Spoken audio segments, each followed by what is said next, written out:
All right. And we're back. We're back. And I have a question. You have a question before we even introduce ourselves? Yeah. Hit me. Do you want to play a game? Oh, welcome. Do I want to play a game? Joke's on you. We're already playing a game. This is the game. This is the third round. This is not my garage. What? Oh, welcome to Quiet in the Back. I'm your host, Patrick William, I am Austin Jenny. and we just watched the game. Yes, we played, we watched, we fell through a roof. We're still decompressing. Yeah. 1997, directed by David Fincher, Hell yeah. starring Michael Douglas and Sean Penn. Crazy psychological thriller. Yeah, I'm bent over right now. I don't even know what How'd to you think. handle that twist? Really crazy, man. I wasn't prepared, especially because we just watched last week the Usual Suspects, and Right. that was a twist, like a pretty big twist. And then before that, Memento. Yeah, and that was a twist. Twister. Neither of those have anything on this twist. Yeah? You think No- this is the ultimate twist of all those? Yeah, I do personally. I just can't believe it. Like I'm still Yeah. it's so fucking crazy. The double fake out can really get you. Yeah, dude. It really gets you. Yeah, man.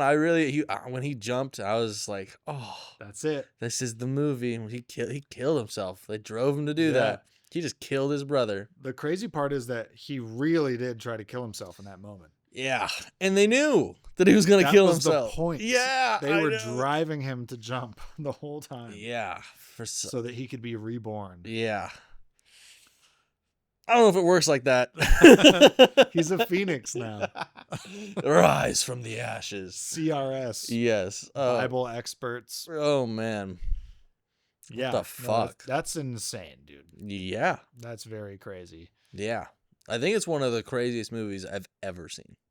Like up there. For just first reaction, just like Uh-huh. on a pure like shock value. Oof, I'm blown away.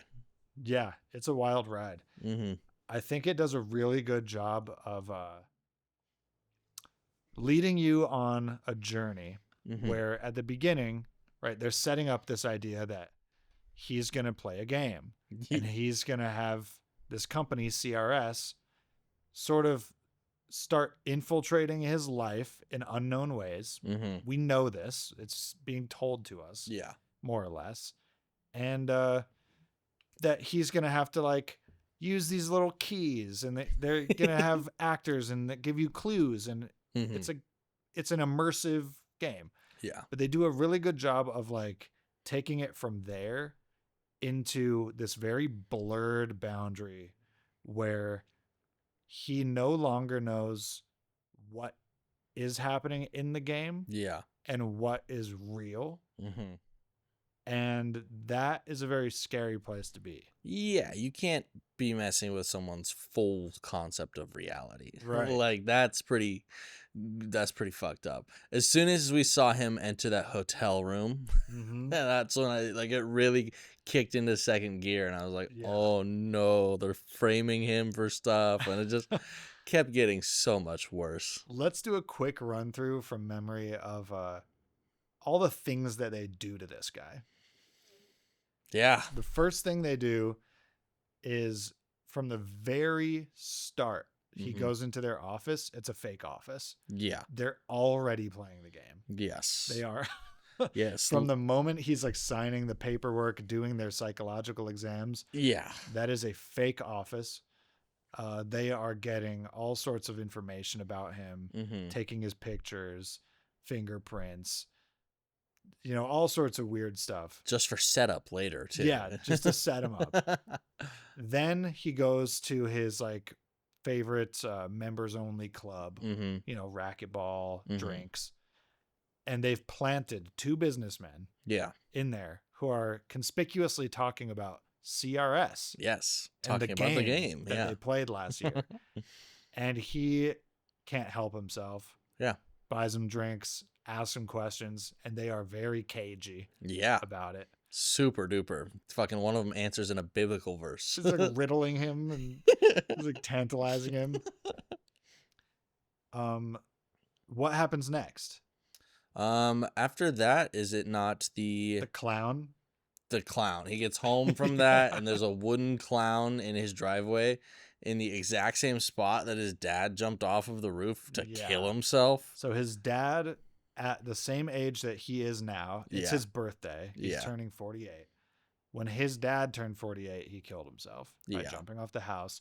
And they have this clown doll sprawled out like a dead body. Yeah. In the impact site of his dad. That's pretty fucked up. That's brutal. Yeah. Then he brings the doll inside. There's a little fucking key in his mouth. The doll has a camera in its eye. Yeah. And they hijack the TV connection. Yeah. And they've paid off the broadcaster actor to do a real-time like performance, I essentially, guess.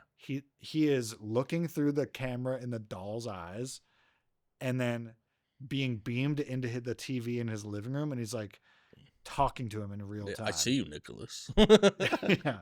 What would a fat cat like Nicholas Van Honderbeer like have to do? Dude. And he's like, wait, did he just say my name? And, like, yeah.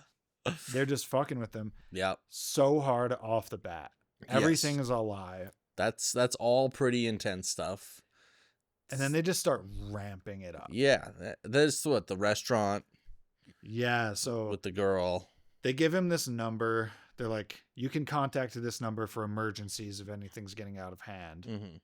I feel like he tries to call it at some point and the number just doesn't work. Yeah. It's just a fake number. I'm pretty sure he tries to call it when he's with the girl. Yeah. They actually, even before this, they called him on the phone and they were like, your application's been rejected. Oh, yeah. So they're already fucking with his head like, you're not going to get a game. Then he gets home and the clown's there and he's like, is this the game? And they're like, yeah, this is the game. That was just a joke, actually. Yeah, you're in your life now. Yeah. He goes to the restaurant and the waitress spills all over his shirt. She was paid to do so. Yeah. Some other like waiter slips a note to him. It's like, don't let her get away. Yeah, that's so she's menacing. Leaving. So he chases her down. And then like a guy is driving by and is like thrown out of a car. That, or like, it kind of seems like, I thought he just collapsed. He's just walking by. Yeah. I blinked and all of a sudden there's like a body on the screen. Yeah. But he's like having some sort of stroke or heart attack or something. And so they call 911, him and this waitress. Ambulance comes, gets this dying guy. Yeah. They have to ride with him. The cop is like, no, you're the witness. You have to fill out the report. Yeah. They drive this ambulance to the hospital. Yep. Get to like the parking depot. It like says emergency, emergency like room entrance. 12 different emergency vehicles. There's like 100 people. Yeah. And then they kill all the lights. All the people in the area just run away. So fucked up. That's so psychotic. Like just the logistics on what we've seen so far is 100 actors. Yeah. 15 emergency vehicle as props. And a home invasion. They've broken in. Well, I guess they didn't break into his house. Property invasion. Yeah. They broke onto his property. Yeah. They trespassed to drop off the clown. Yeah. They hacked his TV. They locked his suitcase. They did. They replaced the lock or something on his suitcase. Yeah. And it's all just like a red herring because they gave him this key and they're like, you'll know when to use it. Yeah. And then he tries to access his briefcase and it's locked. He's like, oh, I'll use the key. Doesn't work. Nope. Wrong key. Yeah. Yeah. Key's not till the elevator. Yeah. It just fucks with him. So this is very expensive and very hands-on. Oh, yeah. This is like a huge production. Dude, the logistics of actually doing this to someone would be mind-boggling. Yeah. Like you'd have to, I mean, you have to do it in like a city for sure. Yeah. It's taking place in San Francisco. Yeah. They've got a lot of resources and Hollywood is nearby. So they've got a lot of like props, actors, stage capabilities, stage sets and such. Like blood packets and stuff like that. God. But didn't they like actually take him to Mexico and just drop his ass off? They really drugged him and they really abandoned him in Mexico and buried him in a crypt. Yeah. They just really did that and walked away. and like really drove him into the ocean. Yeah. That crazy like hitman guy Yeah. revs up the taxi that he's in, launches it off the pier. Dude, in that scene, when he barrel roll exits out of his driver's side Yeah. at speed, Yeah. bro. I was Oh, like, yeah. holy shit. Dude, he's that was going like high 45, octane. 50. Yeah, you Yeah. get fucked up from that. Yeah, for real. That is a professional stunt driver. Oh, no. And like later in the movie, when they're like sort of breaking it down for him, they reveal even when we dumped the car into the bay, we had a diving team on hand to rescue you if anything went wrong. But they didn't. Like they fully left him to his own devices. Yeah. To escape the sinking car. Well, yeah.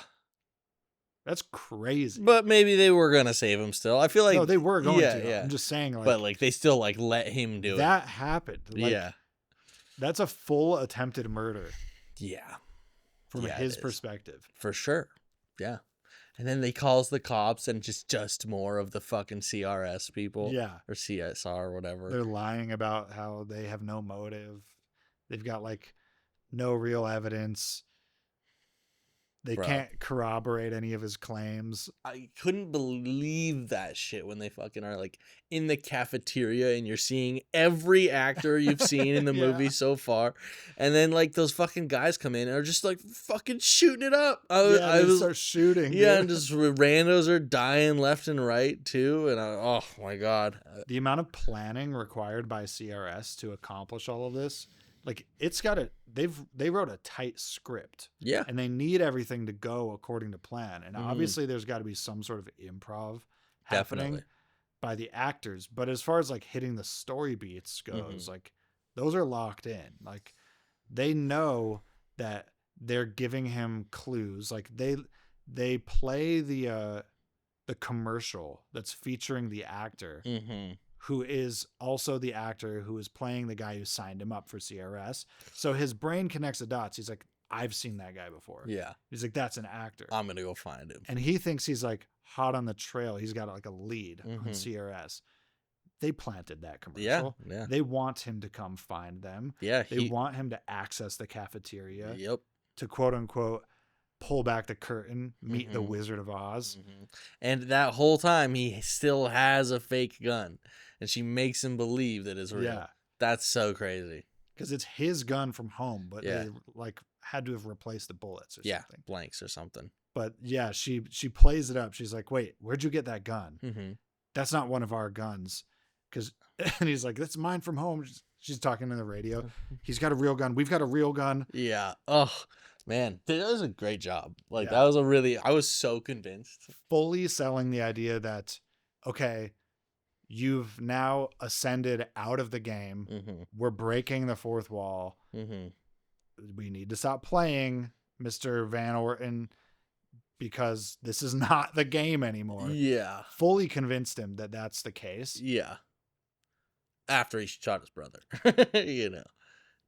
Well, and then I guess, yeah. Yeah. He's like so paranoid that he thinks her even saying that is still part of the game. Part of the game, yeah. And then his brother comes out with a bottle of champagne. Happy birthday. Yeah. Blasts him. Yeah. Realizes what he's done. Thinks it's all real. Thinks he just killed his brother. So that means that they knew that he was gonna shoot whoever came. They were winding him up so much. That's what I mean, like with the story beats thing. Yeah. Like they had a tight script and they needed him to like hit these story beats. Because like, what do they do if he doesn't shoot? Yeah, I guess it just ends there. Yeah, drink the champagne. Yeah, he doesn't fucking fall. They're like, let's see how much we can escalate this. Yeah, I don't even know like how to put it into words. Just what an incredible concept for a movie, for one. Yeah, and then the whole execution from acting to directing, just all of it. It's really fantastic. I love the directing in this movie. Yeah. David Fincher does a really good job. Like the shots are artistic, composed like really well. The camera movement is like really cool and kind of like trippy at times. Yeah, for sure. The music that like leads, it's like this eerie piano music that's like Yeah. haunting you the whole time. Yeah, and then a couple like good songs too. Like, I mean, yeah, they use Jefferson Airplane's White Yeah. Rabbit twice, and Yeah. perfect times too. Perfect. When it goes into the black light of all the graffiti on his house, and then at the very end, You are in Wonderland, sir. Yep, very much so. Dude, the level to which they fuck with this guy is really unparalleled. It's a cosmic level of fuckery. Yeah. This movie, I mentioned last time that like these genres tend to not have as many themes. This one does have some cool themes that are deeper than the previous two movies. For sure. It explores like the emptiness of wealth. Mm-hmm. And its like relationship to happiness. Yeah. That's probably the biggest Like sort of core concept. the like control. Loss of control. Yeah. And I guess just also, if you really want to dive, it doesn't discuss this in the movie in any way, but the whole premise deals with concepts of like perception versus reality. Yeah. Which is essentially like the field of epistemology, like knowledge, belief. How do you differentiate between the two? How do you know when what you believe is true? Yeah. Which is like how we define knowledge. How do you know that you have knowledge versus just belief? Yeah. Especially when you're operating in a situation where multiple different people are arguing with you to like try to convince you of like their reality being the correct one.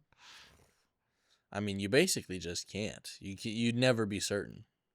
Right. Like the uncertainty is crazy. Yeah. It would overwhelm the fuck out of me. Yeah. I would be begging, I think. I'd have a psychotic break. Yeah. If that happened. There's a very interesting philosophy called pragmatism that is worth reading about. It's kind of deals with this type of stuff. It was more created in a response to like, how do you deal with the question of whether or not God exists if you don't know? Like the person that sort of started the pragmatist movement was religious, but he was humble enough intellectually to understand that he believes in God. He doesn't know that it's real. That's right. Nice. And so they're trying to come up with like well, how do we like rationally move forward? Because I don't know, like big picture, believing in God is sort of like not that important. Like you can believe change your day-to-day life, really. Yeah, I guess it depends on like what beliefs you attach to that God and the religion. Like if you believe in damnation, hell, or whatever. Yeah. Or certain like divine commandments or something like that. It could affect your behavior if you believe, but that's fair. But big picture, like if you believe or not, it's like you said, it doesn't really change anything. So it's not like pressing, but some things in this life are pressing where like you kind of do have to decide. Yeah. In order to move forward, you have to just make a decision about what you think is real. And many times you don't actually have information. You don't have evidence for or against the proposition. Yeah. But you still have to act like you do. There's stuff that works that way. God is like one of them, but all types of sort of like evidentiary beliefs work that way. And pragmatism basically just says that like you should believe in something as long as it works and continues to work and you want to believe in it. The second that it stops working or like the evidence sort of dictates anything that's contrary to what your belief is, you need to take that seriously. Yeah. Or like that it's actively working against you. Right. So like maybe I hold the belief that like curtains don't block the sun. Right. I just hold the belief. I'm wrong, but you know, when I pull my curtains closed and it blocks the sun, like I need to, like I can see, right, that the sun is no longer coming in. Yeah, you gotta adjust. you adjust the belief, right? Yeah. That's obviously an extremely stupid example, Of course. but that's like the principle. And now apply that to, do you believe in God? Mm-hmm. Apply it to any religious question. Mm-hmm. Very interesting stuff. Is that where the word pragmatic came from? No. No. No. Deeper Latin Yeah. root or something. Yeah, that's just them like naming their own philosophical approach Right. because they considered that to be what they were, pragmatic about God. They're Yeah. like, I'm going to believe in God. Yeah. And to the extent that it continues to work in my life, the belief is functioning well Yeah. for me, then Huh. I will continue to believe in God. And if something happens that would like somehow give me evidence that God doesn't exist or Yeah. something, okay, we'll change it up. Huh. But I really fuck with that, honestly. yeah, it's a good way of approaching metaphysical questions that really truly just can't have evidence For for sure. or against. They're just like fundamentally not the types of things that evidence would exist for. Yeah. I mean, it's just like a nice neutral way of deciding what you feel, how you feel about something like that. Yeah. Something so ethereal. Huh. Right. If you want to believe that like certain types of birds are like the reincarnation of lost lovers and stuff like that, there's really no harm there Yeah. unless you're like doing weird things at the zoo and like Mhm. need to be Little addressed, you know? Like, Who fell in love with the bird? Somebody did.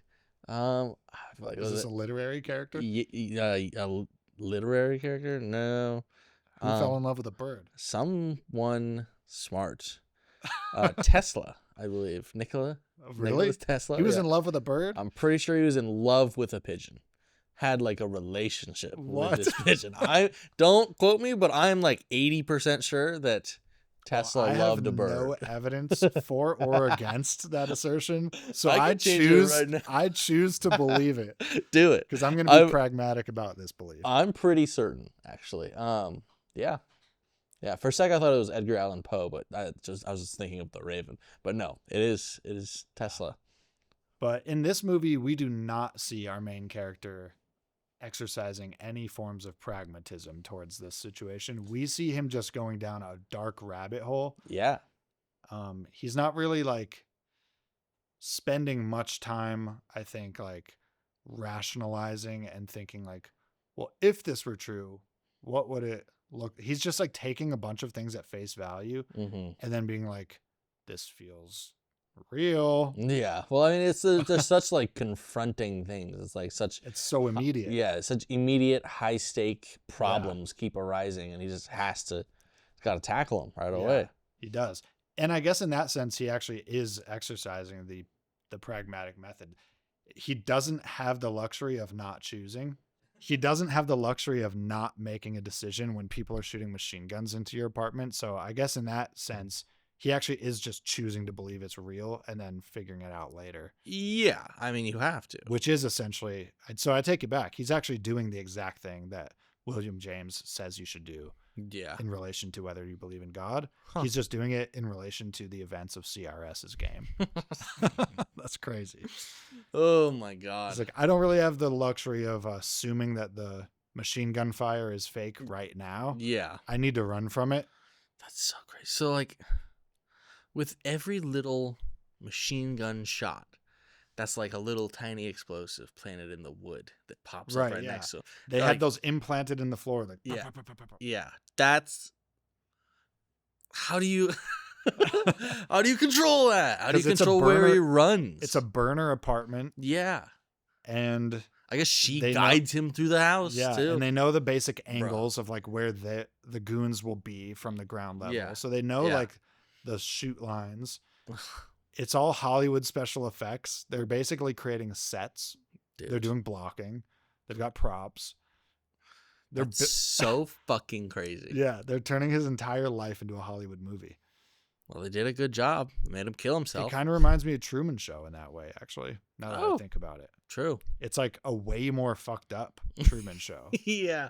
Well, Truman Show's pretty fucked up, but I guess the reality of Truman Show is actually more fucked up I than the think so. reality of the game. Yeah. But the events of the game are more fucked up than any of the events that they're doing to Truman. Very. You know? Very true. Yeah, they're just kind of watching him. Yeah, they're just watching him Yeah. broadcasting his entire Yeah, life. diverting his attention. And fetal journey to the to TV. You were talking earlier about how it's similar to a few other movies. It Yeah, reminded so you. besides for Truman Show, which I kind of just put together, Mm. but there's a Bill Murray movie called The Man Who Knew Too Little, which is based on actually a movie from the 50s. I think it's by the same title. Oh. I've never seen the OG movie. Yeah. Have you seen the Bill Murray one, though? Yeah. Nice. That's a funny one. I watched it a lot as a kid. Yeah. So it's literally the exact same premise, and it came out the same year in 1997. That just doesn't make any sense. It blows my mind. Like, who is writing these? How did this happen? It's fucking, dude. It's the AI chatbots. They were back at They had them in 97, time, dude. Terminator. Yes, T2. In The Man Who Knew Too Little, Bill gets a birthday gift from his brother, and it is this exact scenario. It's a company that does like immersive life games, and they're going to create scenarios for you to have fun in. Except in this movie, they do the inverse of what happens in the game, where the lead character assumes everything is a part of the game, even things that aren't. Yeah. And he gets roped into like a real drug deal and thinks it's fake and goes along with it. And like, it becomes like a farcical comedy. Yeah. Where he just like, kind of like a Mr. Magoo scenario where he's just like, by pure luck, like surviving these situations, and he thinks it's all like planned and it's just all real. Gotcha. It's pretty funny. How on earth was that made the same year? Yeah, dude. Like, that doesn't make sense. The same premise. At all. I don't get it, man. Huh. But obviously this premise has been in fiction for a long time. Sure. We've also got Total Recall, 1990 with Arnold Schwarzenegger, which is itself based on a book by Philip K. Dick called We Can Sell You Those Memories Wholesale, something like that. And you've seen Total Recall, right? I've seen the remake only. Okay, I haven't seen the remake, so I don't know how faithful it is to the original. Either do I. All I remember is that I was like 13 and one of the ladies had 3 tits. Yep. Okay, so pretty faithful. Basically the same movie. The same movie. Was there like a weird alien creature that comes out of some guy's shoulder? Yeah, Yep. pretty sure. Okay, 100% faithful. Yeah. So obviously the premise of Total Recall is very similar. He goes into this company and it's actually very similar to Eternal Sunshine of the Spotless Mind too. Oof. They dig around in your Sad. brain. They put you in a scanning machine or whatever, and you're paying for an experience. Yeah. And they're going to give you the experience. Now, presumably the experience takes place in your mind inside the machine. Yeah. That's like the technology that they're selling. And they're implanting memories of an experience into you. Weird. Which feels fully real. Yeah. So you might as well have done it. And that's like the product is the memory. That's so strange. However, in Total Recall, during the memory implantation process, the machines malfunction and he catches a doctor like doing something shady to him, and he like escapes the facility before it's done, and he goes on this like crazy like spy adventure. And by the end of the movie, you don't know if anything that you just saw actually happened. Weird. Or if that was the memory implantation, right? So it's like questioning the nature of reality. Yeah. The veracity of perceptions and experience itself. Really interesting. Did you not pick that up from the movie? No, that's just from Total Recall specifically. No, yeah, that's what I'm saying. Oh, no, I was 14 titties. That's the whole I think movie. they were green too. I can't remember. Yeah, they were boobies. Yeah. No, that is super interesting though. It's crazy. Yeah, no kidding. It reminds me of this kind of like the inverse of that. It's also like Eternal Sunshine. One of the original Black Mirror episodes, I think from season 1 or 2, allows you to pick and choose what memories you want to keep. And it's horrible. You get this little implant in your eye, Yeah. and you have like a little remote, and you can flip through and view any memory in perfect detail. Oh, I remember that one. Yeah. Well, it allows you to like rewind. So Mm-hmm. it's like an implant where your brain is recording everything, all your All experiences. of it, yeah. And then you can go back and rewatch them. Mm-hmm. And like essentially relive them. Yeah, it fucks Yeah. people up. Yeah, yeah. That's I don't want anything to do with that Right. in my life. I don't. But yeah, it's a crazy idea because it like the whole premise calls into question whether or not you can trust your own experiences. Mm-hmm. It goes back to like Descartes. We talked about this, I think, a couple episodes ago about like the brain in the vat. Yeah. Was that Memento? It could have been Matrix even. I don't know, but Yeah. he was the one who did like tried to prove he exists. Mm-hmm. And he was like, I think, therefore I am. I doubt, therefore I think, therefore I am. Mm-hmm. He's like, the only thing I can definitely prove is I exist. Yeah. I can't prove really like anything else happening exists. Yeah. Yeah, you told me. I remember. Oh, and you then told me the Wittgenstein's story. Kane. The Kane. Yeah, Right. yeah, exactly. It's a similar thing. It's like, okay, so we put you in the memory machine, but you have now experienced that memory machine break, and you're like running from a guy with a gun. Mm-hmm. You don't really have the luxury of like stopping and being like, are you real? Yeah. Hold on, wait. I was having a dream. Are you a part of that, or is this real? Yeah. And then yeah. he shoots at you and you keep running. Definitely. That's Wittgenstein's Kane, Hmm. right? Reality has a way of just like pushing you forward, Yeah, very much so. right? Some present issues to deal with. It's almost like not even worth your time to like consider if something's real or not, because No. you're always in it. Yeah, especially if there's any sort of active moment Yeah. going on. If there's things going on around you, you're not just sitting there pondering. Why Yeah. would you ever question reality for the most part? Right. But then of course, like we have these thoughts, right? Mhm. We have these thought experiments about like simulations and stuff. And it's like, why do we do this to ourselves? Because we're miserable bastards. It's like we're broken. It's like our brains are broken and we just can't stop like asking ourselves like, what if it's not real? Yeah.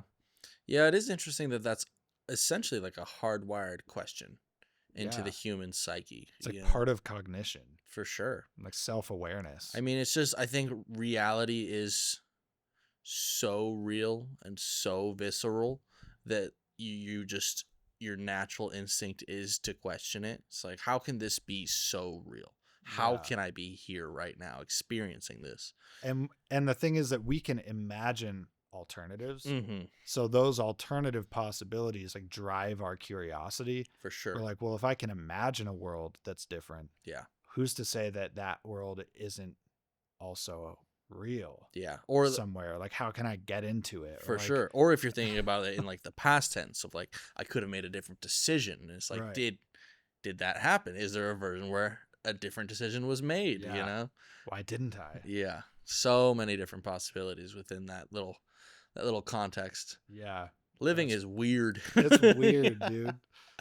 That's why I like these movies so much. Mm-hmm. They're mind benders, Yeah. literally Yeah. and cinematically. Oh, dude, this one did a lot more for me than the Usual Yeah. Suspects. Oh yeah. Yeah. Well, Usual Suspects really isn't a mind bender. True. It's just a crime whodunit movie True. with a great twist. Yeah, that's fair. But I mean, I guess I would consider Memento quite a Yeah, mind bender, me but too. still, I think this is considerably better than Yeah. Memento. Me too. Yeah. I think Memento is in some ways a more creative script in just in the sense that like I think the original premise is like more unique. Yeah, for sure. But, dude, the execution on this movie is just It's flawless. top level. It's flawless. Yeah. I adore the way that was just Yeah. presented to me. And Michael Douglas is a fucking G. Dude. He's one of my favorite actors. He just has this like kind of like Giancarlo Esposito. Mm-hmm. He has this like seriousness that he's able to tap into, this like severity and For sternness. sure. Yeah. He makes such a good CEO, like Dude. psychopathically Oh. like wealth pursuing. For sure. It's business. yeah. It's business time. You mean nothing. to Yeah. him. Yeah. For real. Just get out of my way. Ugh.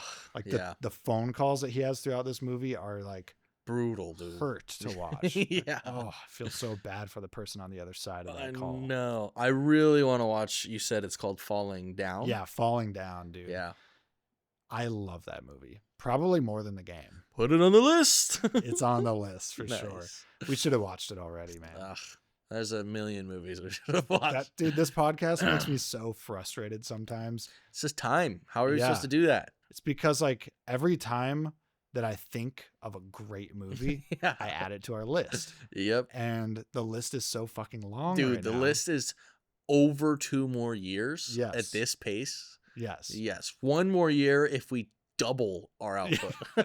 But the list is going to continue to grow. 100%. So it's an indefinite project is the Man. thing.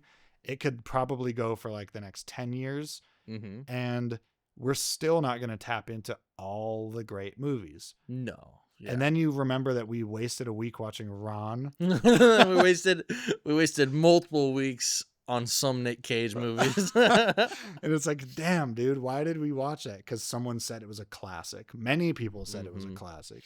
Yeah. Too bad it blows. Too But bad we it have blows. so many good movies, and I just want to watch all of them and do an episode on all of them, and we can't. I know. And I think that kind of leans into more of like, or we've been discussing our podcast's direction too. Yeah. You know? And like I think we've decided we're gonna watch movies we want to watch. For sure. Period. We're going to watch movies that we want to watch, Yeah. not movies that are in like Criterion lists, Mm-mm. things like that. No. And I think, should we reveal our attempt at a format change a little bit? Yeah, might as For well. the new year, we were talking about maybe doing shorter episodes Mm-hmm. so people don't get afraid of us on YouTube when they see that Mhm. 1 hour time. Oh. We'll still probably record the full hour for the audio podcasts Mm-hmm. and then do a cut down version on YouTube that's Yeah. more digestible. Yeah. But we were thinking maybe of targeting more specific topics or themes of a movie instead of just reviewing the movie Exactly. and talking about everything. Yeah. I Um, think we'd probably still give the movie a score. yeah, I think we score it. Yeah, I do think we review it, but maybe the review is like 5 minutes instead of 30 minutes, for sure. you know? For and sure. then I'd still think we just pick a specific thing to talk about that Mhm. lasts like 20 minutes or something Yeah. from the movie. Yeah. And dive into it. Like, Leon the Professional. How much milk? Yeah. How much milk did they drink in that movie, you know? Oh, But- yeah. I think that's going to be really exciting. Hopefully that means that we can make more episodes maybe because they'll be shorter. Agreed. Well, we're still Well, going to be recording. Yeah, unless this. we're recording the full length. Yeah. We haven't really worked it all out, but But we are. And We're it's going to working be it out. it's going to be a fun change, I think. I think it'll only benefit the channel and the Yeah. viewers, get a little bit more of our concentrated yeah, thoughts and dialogue. I think it'll help YouTube Mhm. a lot, Mhm. getting those times down a little bit. Yeah, man. Cuz there's so much fun. There's so many movies. Yeah, What are we going to do? right. I just like we either have to increase output or something. I don't know. So let me tantalize your brain for Falling Down just a little bit. 'Cause Please. I love this movie. Yeah. At one point, he shoots a rocket launcher into an open manhole. I've heard of that. I've told you about it before at work. I was like, why is that familiar to my brain? He pulls an Uzi out of a duffel bag at a McDonald's Nice. so that they give him the breakfast sandwich after they switch to lunch. Oh So no. that's all I'm going to tell you. He's falling down the rabbit hole. He's falling down. That's crazy. It's fantastic. Hell yeah, man. Redemption, self-discovery, the importance of human connection. Yeah. Yeah, we talked about those themes. This movie's got some good stuff to get you thinking about. For sure. But mostly, I think it's just a really fun thriller. Yeah, I mean, it's just so entertaining. I Yeah. was locked the fuck in. Wrapped. Dude, for real. I had to pee so bad for like the last 45 minutes of that movie. I was like, I'm not going to have him pause it. I'm going to Yeah. we're working this out. I'm going to find out what happens. This is more important than my own bodily functions at this point. Sometimes it even gets like a little creepy or scary. There's like some Yeah. jump scares. Yeah, for sure. There's some really ominous shit happening. Mm-hmm. I think it lives up to the genre thriller much better than other movies that get tagged. with the name. Definitely. Yeah, dude. It's I thrilling. was thrilled. Yeah, I'm it's thrilled. riveting. It's a thriller. It's yeah, dude. It's fucking absolutely thrilling. Acting is top notch from everybody. Mm-hmm. Really, the only two like big names are Michael Douglas and Sean Penn. Yeah. There's a lot of supporting roles. Yeah. All of the supporting actors and actresses, though, they're all fantastic. They're great. Yeah. Fantastic. Yeah. I literally can't think of a single one that I didn't like that like took me out of the immersion, any of it. No, it's all good. Yeah. Man, there's so many more things they did to him that we didn't list. No, yeah. Like a lot. A lot of A things. lot. They trick him into saying out loud his bank account passwords Ugh. on the phone and then convince him that they siphoned off all the money out of his bank account. Ugh. They do that by convincing him that someone else already siphoned all the money out of his bank account, and then he's calling to check and says the password in front of her. So dumb. And then she drugs him and she's like, thanks for the bank account number. And Right. that really drives it. So he already believed that someone stole all his money. Mm-hmm. Then she's like, fake out. Now I'm going to steal all your money. They do the double pump fake like multiple times in this movie. Bro, it's so brutal. That It is just drives home the delusion even better. Like yeah. every time that he like has a false awakening from the game, Mm-hmm. he gets dragged back into a deeper level of the game with the double pump fake. Crazy. I guess we should probably talk about the not logistics, just the idea of, was this good for him? Oh yeah. Because it's important. The I think. morality of it. Yeah, because this is fucked up. Like Right. on like every level. It's almost I would consider like a brutal torture to an extent. Yeah, they're torturing him. For sure. I think so. I know there's an alternate ending that you found on the internet. Yeah. So it will depend on sort of like what script reading that you're working with. But I think we should take it as a given. Yeah. I think based on the events of this movie, Mm-hmm. they show it to be a good thing for him. They do. He is at the beginning of the movie a cold man Yeah. with essentially no real human connection. All he cares about is money. Both his parents are dead. Yep. He has an estranged little brother that he has a very poor relationship with that's based on him always asking him for money. Yep. He has a maid that just cooks for him and lives in the outhouse. Yeah. Divorced from his wife. I mean, Right. truly soulless nothing person. Nothing. All he does is like execute high value deals. Mm-hmm. He's an investment banker Yeah. who'd like to see those numbers go up. Yeah. You can hit that when he's explaining what he does. I move money from one place to another place. Yeah. It's really not very interesting. Yeah. So he's got everything, but he's got nothing. Mhm. Right. I think that's like the main thing you're supposed to see in this character at the beginning. Yeah. His life lacks value. Yeah. And he is not happy. And by the end of going through all the torture of the game Mm-hmm. and being reduced to the absolute lowest point possible, so much so that he fully commits to the act of suicide. Yeah. He jumps off the building, and at that moment of conviction, he lands on a giant inflatable like launch pad thing Yeah. and realizes it was all a setup. They just caught him safely. Literally it was all just a game. There's doctors there. They're Yeah. like, be careful. This is sugar glass. It can still cut you though. We're going to roll you off this mat. Just keep breathing. And he's like, holy shit. I just tried to kill myself. And it was part of a game. It was part of a game, and now he's in front of all of the people that he even considers somewhat close to him. And his brother comes out and he's like, happy birthday, bro. Mm-hmm. He's like, and the presumption is that his brother also did this. His brother went through this experience as well. And it like solved. And it saved his life because he was like an addict. Yeah. And it had in depression. rehab. Yeah. Yeah. And now he's like, he was saying it at their lunch. I haven't been taking meds. I feel great. Mm-hmm. You got to try this game. And so the theory is by reducing himself to absolute bottom Yeah.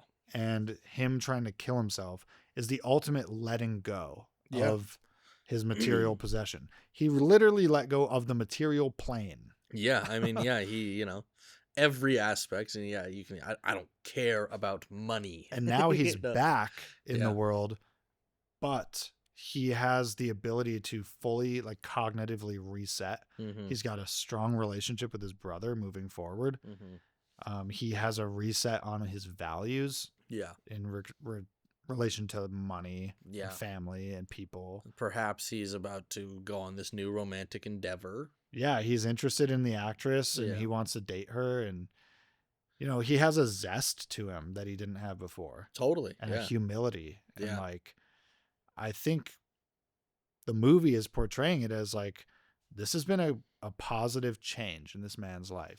Yes. I agree with that fully. Now, can that actually happen to someone that way? That's a completely different I question. think the idea of that is yes. I think that if you do, I think a near-death experience with you losing everything can awaken you into some sort of better place. Yeah. It could also push you much farther down than you've ever been before. It's clearly something that Fincher believes because he did Fight Club after this. And Fight Club is the same thing applied to society. Yeah. Right. So he definitely believes in this concept of like anti-materialism, valuing experience and human connection over wealth. Yeah. Breaking yourself down and building yourself back up. Right. Starting over by like destruction, destroying either yourself or your society. Maybe he's watched Annihilation. Self-destruct. But yeah, I mean, I think in smaller ways these things do happen. You know, someone takes an ayahuasca ceremony and gets stripped to the core. They start over in a sense, and they can rearrange their values in a productive way. But and it does happen with certain types of like severe loss. For sure. So I mean, I think there's like merit to the idea. Yeah. This is obviously an extreme form of that. Of course. That culminates in a suicide attempt. So yes. No one should be planned. No one should be like twisting their friends into a suicide mania. No. In order to help them. No, that's not helpful. That is psychotic and psychopathic at the same time. We here on the pod do not promote we do not promote breaking your friends' perceptions of reality itself. Bang them up, build them out. Booty boys bouncing out. Pick my reality guy. No, pick my reality guy. Oh my god. Yeah, very interesting to ponder, though, for sure. Yeah. It certainly helped Nicholas. Yeah. That's for sure. Did it help you rate this movie? Sure did. Yeah. Are you gonna give it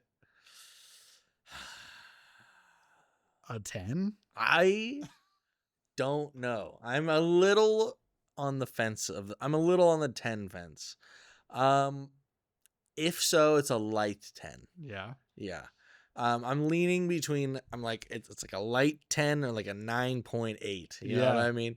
It's very, very good. If it's not hitting that strong 10, why not? Oh, I guess I don't really even know. I don't even really have a reason.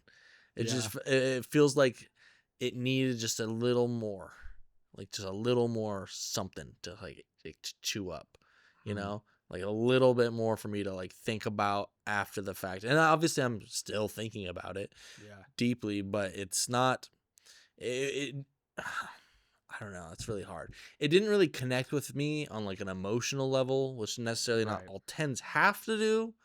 But I've always said that is sort of like one of my core requirements. Yeah. For feeling something's like that perfect 10. Yeah. That it strikes an emotional chord with me. Okay, I have my answer. It's a 10 for a thriller. Yeah. Yeah. For this style of movie, I think it's perfect. I think it's a perfect 10. Yeah. If we were comparing this to all movies, like this general, all genres, this is not a 10. This is a 9 for me. Right.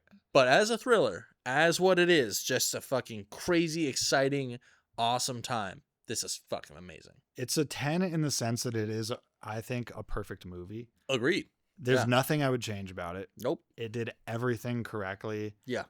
They nailed just everything. Everything. They nailed it. Yeah. So for me, like, I feel safe in saying it's a 10. Mm-hmm. That said, just like you, Yeah. when I compare the way I felt watching this to the way I felt watching Everything Everywhere All at Once for the first Or time, Spotless Mind. Eternal Sunshine. Yeah, dude. Or we did another 10. Matrix. We gave 10. Matrix a 10, and Yeah. for me that's because of the philosophical resonance, not the emotional. Mm-hmm. But the other two were emotional. Yeah. We've We've had a couple 10s. This one doesn't have like resonance in the way that those do. Yeah. I would call those ones like transcendent 10s. Yeah, dude. Maybe This we need one to is go like a above. technical. This is a technical 10.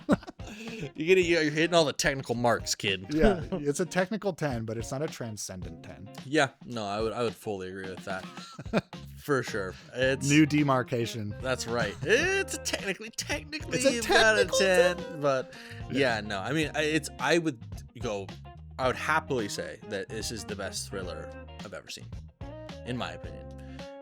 I haven't seen that many thrillers though either. You know? I can't like pick that many out of the top of my brain, but yeah. Yeah. I mean, it's It's just a tech 10. It's great. Tech 10. Yeah, man. I was entertained. Yeah. That's to say the least. Enthralled. Yep. Hell yeah. All right, guys. Thanks for watching. If you've watched to the very end, subscribe.